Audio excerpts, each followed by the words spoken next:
রাজশাহীতে শুটিং চলছে শাকিব খান অভিনীত তাণ্ডব সিনেমার। ছবিটি পরিচালনা করছেন নির্মাতা রায়হান রাফি। সবকিছু ঠিকঠাকই চলছিল, হুট করেই সিনেমাটির শুটিং সেটে ঘটে গেল এক মন খারাপ করার মতো ঘটনা। শুটিং শেষে অসুস্থ হয়ে মারা যান স্ট্যান্টম্যান মনির হোসেন। শনিবার বিকেলে রাজশাহী মেডিকেল কলেজ হাসপাতালে চিকিৎসকরা তাকে মৃত ঘোষণা করেন।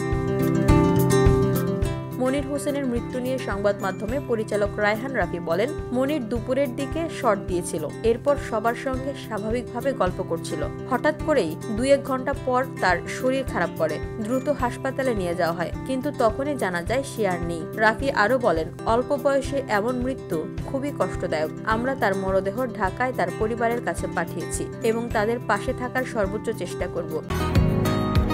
বসুন্ধরা, উত্তরা, বনশ্রী, কুড়িল ও বাড্ডা সহ রাজধানীর বিভিন্ন স্থানে অভিজাত ও অত্যাধুনিক মানের ফ্ল্যাট কেনার এক নির্ভরযোগ্য প্রতিষ্ঠান প্লেজেন্ট প্রপার্টিজ লিমিটেড। তাই আপনার স্বপ্নের আবাসনের জন্য আজই যোগাযোগ করুন। Pleasant properties limited, where destiny matches eventually. Shooting ইউনিটের সদস্যদের ধারণা, সকালে মনির স্ট্রোক করেছিলেন, কিন্তু সে বিষয়টি কাউকে জানাননি। কারো সঙ্গে অসুস্থতা বা অস্বস্তির কথাও ভাগ করেননি তিনি। মনির ঢাকার নারায়ণগঞ্জে বসবাস করতেন এবং কয়েক বছর ধরেই চলচ্চিত্রে স্ট্যান্টম্যান হিসেবে কাজ করছিলেন। তিনি সহকারী ফাইট ডিরেক্টর নেপালের সঙ্গে নিয়মিত কাজ করতেন। VOD Bangla news desk.